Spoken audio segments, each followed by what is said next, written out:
Hey everybody, I'm back with another video. Over the past couple years, I've had to grow up a lot, and I've come to the conclusion that you can't please everybody. No matter what you say about any subject, someone is likely to be upset, offended, or in disagreement with you, but you can't be afraid to speak because of this. Today, I'm going to be talking about e-girls, specifically the reasons why I am no longer an e-girl.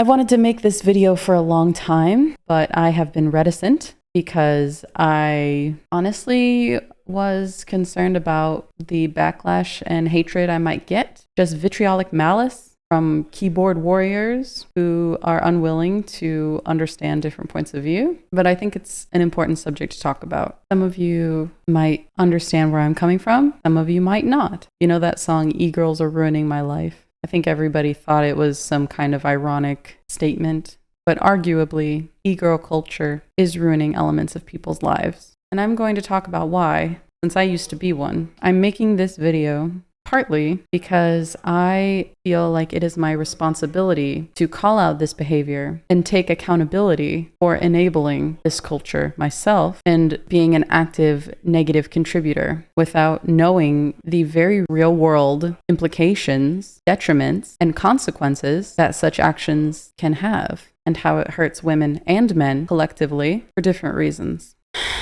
I have a Twitch channel. Some of you might know that. I used to stream for 8 to 12 hours a day, 7 days a week, and I made money. Not as much as some very popular female streamers that might come to your mind, and I'll speak about them later. But I made enough to support myself. And then I made more, chasing numbers, being trapped in a never-ending cycle of narcissism and a heightened state of self-worth. There are plenty of ways that being a woman on the internet is dangerous. Being on the internet in general opens you up to the most evil of people, being able to say whatever they want about you with no consequence. If you've read 1984, you can compare this to the 2 Minutes of Hate, where someone is on a screen and you can just shout hatred at them collectively. But it has physical dangers too. I used to have a P.O. box so people could send me gifts and I would open them up on stream. I saw a lot of popular YouTubers and streamers doing that. People wanted to send me things, so I let it happen. Someone I knew from my stream moved across the country to my city so he could be closer to me.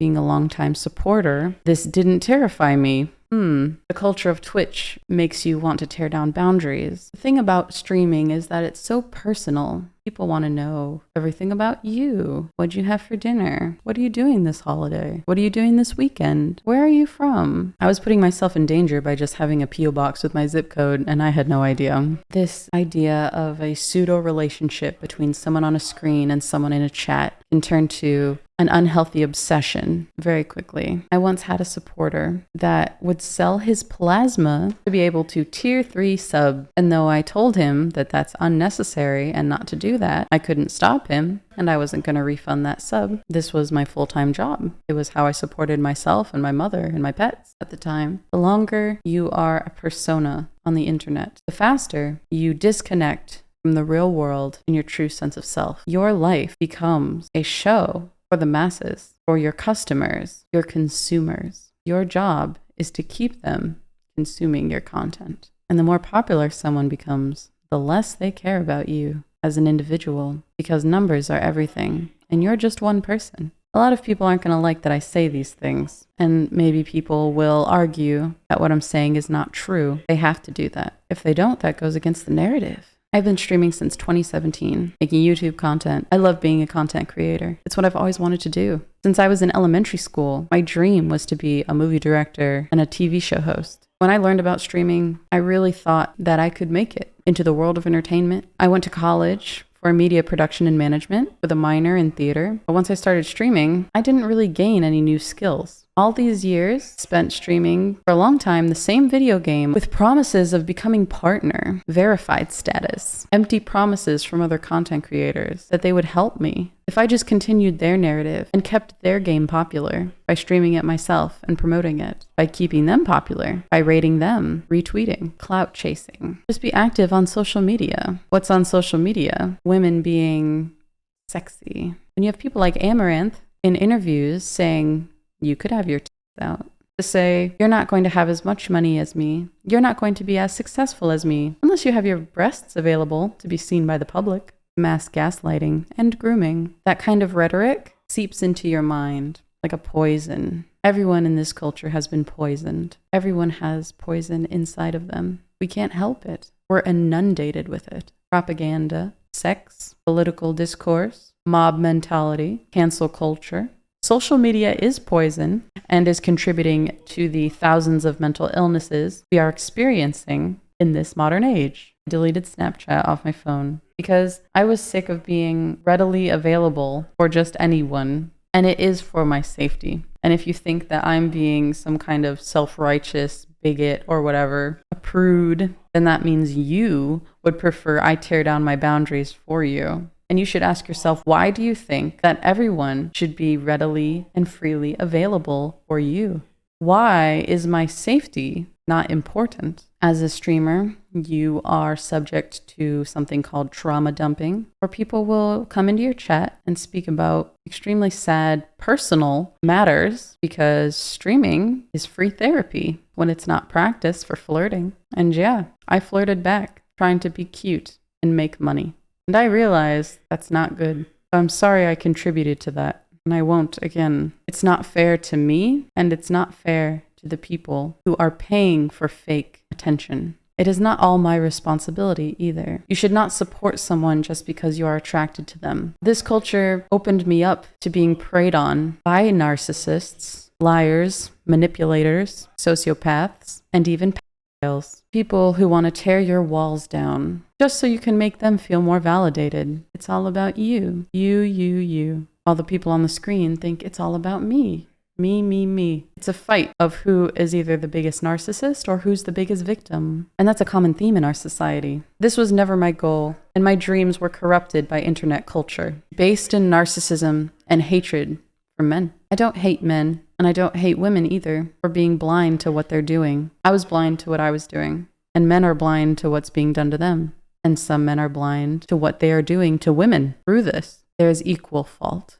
Some advice. If anyone tries to tear your walls down, break your boundaries to be close to you, they want something from you. They want to get what they can out of you, because there's no use for you outside of the internet. If every interaction you have with someone is emojis, cute little ooh sounds, silly memes, no intelligent conversation with depth or nuance, it's just a sign that you're in the presence of escapism at best, and at worst, in the presence of the dark triad. This is rampant on the internet. You see it everywhere. I have learned a lot the past 2 years, and now it is my goal to use my platform to teach others and try to have people think for themselves. I have my stance, but I will not resort to name-calling, false equivalencies, and ad hominems to make my points. I would request the respect for you not to do so. On my path of learning and searching for truth, I discovered the big monster of capitalism and how places like Twitch or OnlyFans contributes to a bigger problem than most people understand.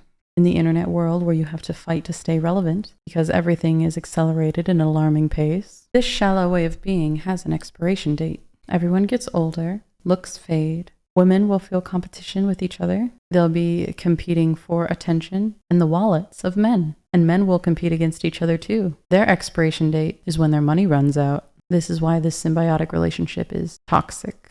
You do not actually know the other person in these fake relationships. You don't know if they actually align with your ideals. And we all know that the anonymity of the internet makes it so easy to hide who you really are. Streamers will lie to their audience in order to not be canceled and win public support, because your money is more important than their honesty and integrity. They don't want to take the chance I'm taking now because it's not profitable, and people are getting on the bandwagons when it's not true change and it is only to support one's own ego and sometimes base cardinal pleasures. This culture gives the unhealthy ego a place to thrive. All you have to do is virtue signal and say you're supporting women by supporting their OnlyFans. And women say they're supporting themselves. They're independent, even though they're using a platform created by and for men who have free access to all of their pictures and videos and make a profit off of all the content, no matter how private or personal it is. Back when I was a more active Twitch streamer, I would have men ask me when, not if, when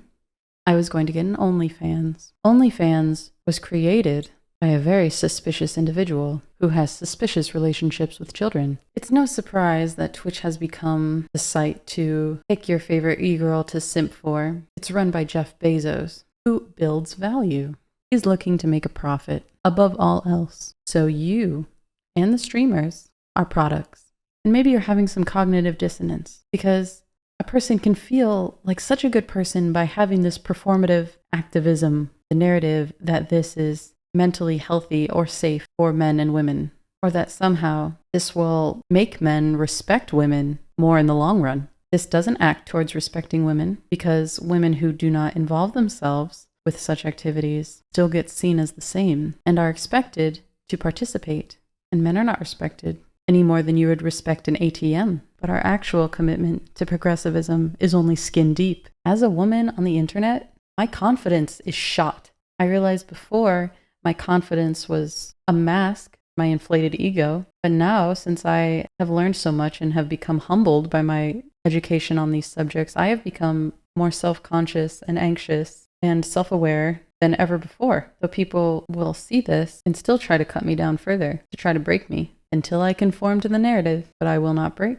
And I do not blame you if you're upset with me, though it is not my fault, and I am not the reason things are this way. I am a victim of it, just like you. But what I am in control of is my attitude and how I plan to educate others. The irony is that the women who are doing this kind of thing, that have a hatred for men, are feeding into the elitist patriarchy themselves and grooming more women to be trapped in the patriarchy with their perfect photoshopped pictures and all their makeup and their push-up bras. Now you might be thinking, well, Ellie, you're wearing makeup right now. And you're right, because the internet is a harsh, evil place. People are very mean. I feel like I have to wear makeup, present myself in a certain way to even be listened to. Consider it my war paint. I once heard that porn stars are becoming Twitch streamers and Twitch streamers are becoming porn stars. I don't remember who told me that, but I still remember it to this day. Do you agree? Leave your comments down below. Remember to like this video or dislike it. The algorithm doesn't care if you disagree with me or not. And you can present the argument, well, the people that are viewing streamers like Amaranth aren't your audience. Well, if places like Twitch are promoting streams like that on their front page, it is a representation of women on the platform. And there's no way for you nor I to know whether a viewer comes right from doing whatever they do while watching streams like that onto my stream in just a click of a button. Are you arguing that our human brains can differentiate something so quickly that they can completely separate the two beings between me and the last streamer that they just watched? Because to a random observer, I'm just another girl on a screen. You can pick your type. Blue eyes, redheads, brunettes. Pick your poison. It teaches people that everyone has a price. Likes, views, money. It's addicting. Sad, lonely men without a positive influence in their life, with no guidance, spend thousands of dollars on women on the internet to have some kind of connection with them and eventually to get something out of them, be it sexual gratification or validation. To take advantage of that for profit is shameful. And now that I understand the implications and I know what it all means, I won't contribute to that. If you want to be in a symbiotic relationship with someone where you both mutually consent and understand that you are using each other, then that means you are admitting that human interactions have now been degraded to transactions. I have seen what this culture creates. It creates monsters. I was a monster, obsessed with views, obsessed with myself. Meanwhile, narcissism was just to hide this deep sense of inadequacy, because I think deep down, something felt off because I wasn't contributing anything really substantial to society by doing that. I love playing video games. I've been playing video games since Windows 95. But eventually, it wasn't even about playing the game anymore because I got stuck in a loop of playing the same game over and over again that frustrated me and made me upset because that's what people wanted to see. And so then it became about the views and not about the game I wanted to play. Cult mentality. This whole culture propagates a society that evaluates real human worth to a dollar amount. an ever-changing, arbitrary sense of value that shifts with inflation, just like the meat you buy at a grocery store. Except instead of sustenance, you get a momentary hit of dopamine at the expense of real time you have spent working to make that money when you should be using that money to invest in yourself. Of course, people aren't going to like what I say, and of course, I have lost all my financial support. And I know that there are people out there that feel trapped in this game because they have no other forms of income. Everyone feels like they have to side hustle these days. So I'm not trying to say that I hate you or anything for having an OnlyFans, but it's important to know the implications of what you're doing and how it is a detriment. Don't shoot the messenger, but it's a price I'm willing to pay for honesty and integrity. It's not fair for people to waste their time begging for attention and validation from someone on the internet when they have families to take care of. I'm tired. I'm tired of living in delusions and lies. I'm tired of contributing to a society that's hurting people, that's destroying their mental capacity. I will get hatred spewed at me from every direction from people that I've known for years just because I'm trying to be honest. I and many other women in my generation have been groomed by music, media, the news. I'm not afraid anymore to speak my mind. I've already been canceled for calling out corruption inside of a certain community in a certain video game. I do not hate anyone. People will label me. People will try to define who I am through my statements without my consent. If anyone wants to know what I identify as based. I just want people to wake up. This whole woke movement used to be something that was rooted in empathy and searched for positive change, but it's been taken over by bad actors who are out to manipulate you, who do not act in good faith. Blatant backward thinking, doublethink throughout our society, trying to say net negatives are positives, making you question your own sense of reality to conform to a narrative that serves no one except for those already in power. We have devolved into radical socio and political ideologies, masked by virtue and self-acceptance, positivity. It isn't genuine, and it is not logical, and it is not helpful. It's often marked by false concerns that proves to damage people over time and is only fit to serve the one, the you. It is a step backwards, disguised as being progressive. This type of symbiotic narcissistic relationship opens you up to lots of mental manipulation. You ever feel like something's wrong? Maybe things are a little messed up, but you don't want to think about that too long, so you go on your phone to think about anything else until you scroll and something makes you upset. The algorithms do that on purpose, by the way. It's been proven over and over again that these internet algorithms, in lots of different places, not just on your phone for advertisements, but in video games too, that people spend money when they're upset. People stay addicted to things if it triggers emotion. And with a society that's continuously being numbed to human emotion through oversaturation, then the algorithms want to make people upset more often. This all contributes to a lingering sense of anxiety and hopelessness among human beings, and gaslighting others on a mass scale. How are you supposed to feel in alignment with other people like this? Now, of course, we cannot forget the fact that we all were trapped indoors on the internet for the past few years. So you can't blame people for being poisoned like this and being stuck, addicted to algorithms, addicted to screens, addicted to e-girls. But you can blame people for refusing to educate themselves on what this is doing to their brain and what this is doing to real human relationships, and ignoring the real-world implications that come from social media and the propagandist poison we have been ingesting for years, that people on the internet actively contribute to, propagate, and encourage for a profit.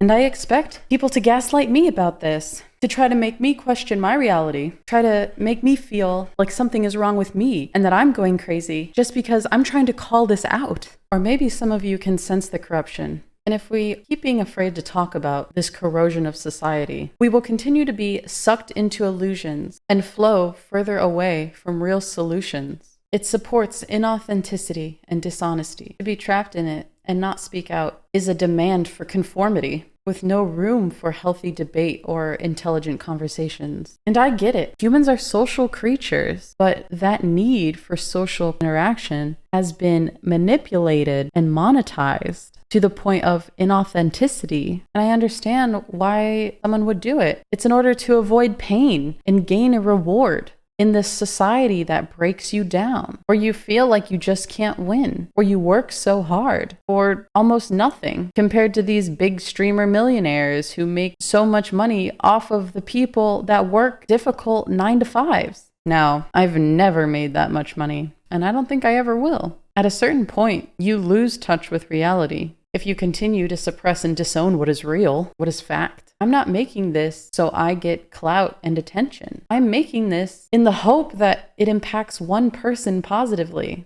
enough to rethink that subscription on OnlyFans and think of investing in something that can help you learn.